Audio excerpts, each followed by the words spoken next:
तो short and fast में पूरा ख़त्म करते हैं। तो एआई प्रोजेक्ट साइकिल सबसे पहले क्या होता है? एआई प्रोजेक्ट साइकिल एक स्टेप बाय स्टेप प्रोसेस है जिसमें कंपनीज फॉलो करता है कोई भी एक प्रॉब्लम को सॉल्व करने के लिए। ये हम लोग को एक सूटेबल फ्रेमवर्क दे देता है बेसिकली, जिसके थ्रू हम लोग डायरेक्ट सॉल्व करते जा सकते हैं जो भी हम लोग को। एआई प्रोजेक्ट साइकिल का मेन 5 स्टेजेस है, याद कर लीजिएगा। Problem scooping, data acquisition, data exploration, modelling, evolution. ठीक है, प्रॉब्लम स्कूपिंग पहला। प्रॉब्लम स्कूपिंग होता क्या है? बेसिकली इसका मतलब है कि हम लोग को आइडेंटिफाई करना है कि प्रॉब्लम की एग्जैक्टली प्रॉब्लम क्या है, क्योंकि बहुत सारा प्रॉब्लम्स हो सकता है। बट हम लोग को जानना है कि हम लोग का मेजर प्रॉब्लम क्या है और हम लोग किस चीज़ पे काम कर रहे हैं। ठीक है, कि वो जो प्रॉब्लम वो है किस बारे में, ताकि हम लोग पता लगा सके हम लोग को किस चीज़ पे एग्जैक्टली वर्क ऑफ करना है।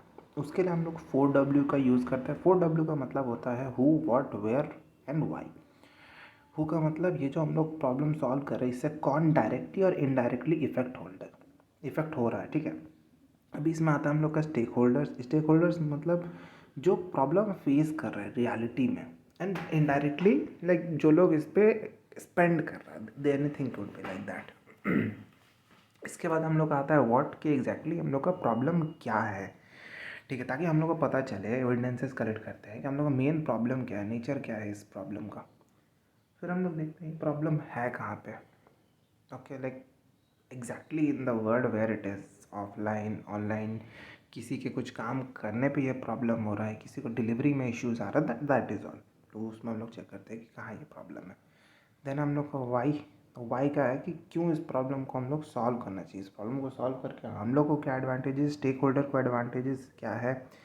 जैसे सेल्स इन बढ़ाने के लिए कुछ किया जा रहा है तो दैट इज़ वाई, कि क्यों। तो सेल्स बढ़ाने के लिए, कॉस्ट घटाने के लिए, कस्टमर सपोर्ट का, दैट इज़ ऑल। ठीक है, अभी व्हाट में आता है कि हम लोग को ज़्यादा से ज़्यादा इन्फॉर्मेशन मिलेगा यूज़र्स का तब। ओके, इसमें हम लोग का ये प्रॉब्लम सॉल्विंग स्टेटमेंट है, ये तो लेट बी। फिर आता है डाटा एक्विजिशन। डाटा एक्विजिशन मतलब हम लोग डाटा को कलेक्ट करना, एंड कलेक्ट करना है तो एक्यूरेट और अच्छा ट्रस्ट वर्दी सोर्स से कलेक्ट करना है, सो दैट डाटा में कुछ इश्यूज़ ना रहे। ठीक है, ये बहुत सारा सोर्सेज हो सकता है, जैसे वेबसाइट, जर्नल, न्यूज़पेपर, और भी बहुत सारा फॉर्मेट। जैसे वी कैन से हम लोग यहाँ पे कि सर्वे है, वेब स्क्रैपिंग है, सेंसर है, कैमराज है, ऑब्जर्वेशंस है। ओके, फिर आता है हम लोग का डाटा एक्सप्लोरेशन। डाटा एक्सप्लोरेशन मतलब उस डाटा को चेक करना, कि क्विकली उस डाटा के बारे में पूरा एनालाइज करके जान लेना कि उस डाटा में है क्या। कि अगर जैसे हम लोग एक लाइब्रेरी में घुसे तो लाइब्रेरी में घुस के ऐसे ही एक रैंडम बुक नहीं खोजेंगे ना, तो हम लोग सबसे पहले उस बुक का ये में जाएँ कि वो बुक किस जॉनर में आता है। लाइक हॉरर है तो हम लोग हॉरर सेक्शन में जाकर चेक करेंगे, या फिर it is self help book तो सेल्फ हेल्प सेक्शन में जाकर चेक करेंगे। ओके, तो डाटा एक्सप्लोरेशन का सीन यही है कि हम लोग चेक करते हैं कि उसमें जो मेन डाटा में है क्या चीज़, सारा का सारा क्विक रिव्यू ले लेते हैं। फिर उसके अकॉर्डिंग हम लोग जो मॉडल बनाते हैं उसको हम लोग बोलते हैं डाटा मॉडलिंग। अब डाटा मॉडलिंग में 2 टाइप ऑफ मॉडल बनता है।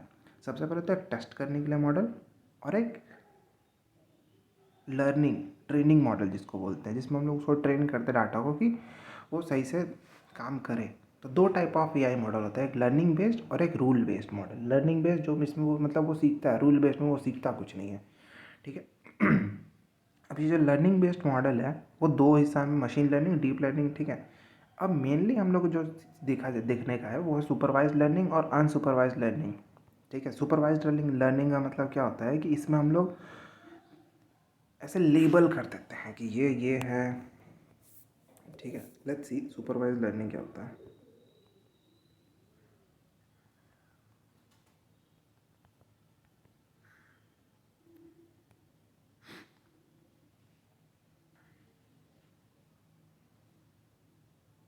चलिए इसी को समझते हैं। तो सुपरवाइज्ड लर्निंग का मतलब जैसे हम लोग यहाँ पे देख पा रहे हैं। ठीक है, इसमें क्या है कि इनपुट डाटा दिया गया एंड उसमें हम लोग, नहीं, this is not supervised learning, हाँ दिस इज सुपरवाइज्ड लर्निंग। तो एक लेवल डाटा दिया गया, उसके साथ साथ दूसरा डाटा सेट है जिसमें हम लोग उस सबका नाम दे दिए कि इसको कैरेट, इसको टमाटो, इसको कैप्सिकम, बेल पेपर। तो इसको हम लोग सुपरवाइज्ड लर्निंग बोले क्योंकि हम लोग इसको सारा डिटेल्स दे दिए। अभी दूसरा होता है unsupervised learning. What is that, वो क्या होता है, उसमें हम लोग उसको नेम्स नहीं देते हैं, वो अपने हिसाब से उसको सेट कर लेता है। ठीक है, जैसे यहाँ पे देखेंगे तो इसको हम लोग कोई नेम नहीं दिए, ये अपने हिसाब से सबको अलग अलग हिस्सा में बांट लिया। अब उसको पता नहीं है कि नेम क्या है, बट जस्ट उसको बांट लिया। अनसुपरवाइज्ड लर्निंग में हम लोग का 2 टाइप ऑफ आता है। ओके, लाइक ऐसा। तो मेनली जो अनसुपरवाइज लर्निंग है उसमें हम लोग का आता है क्लस्टरिंग, और सुपरवाइज लर्निंग में आता है क्लासिफिकेशन। क्लासीफाई कैसे करते हैं हम लोग, नाम है तब है। क्लस्टरिंग का मतलब जस्ट एक गुच्छा बना लेना, ठीक है, जैसे हम लोग कांच का गोले का गुच्छा बना लेते हैं, दैट इज ओके।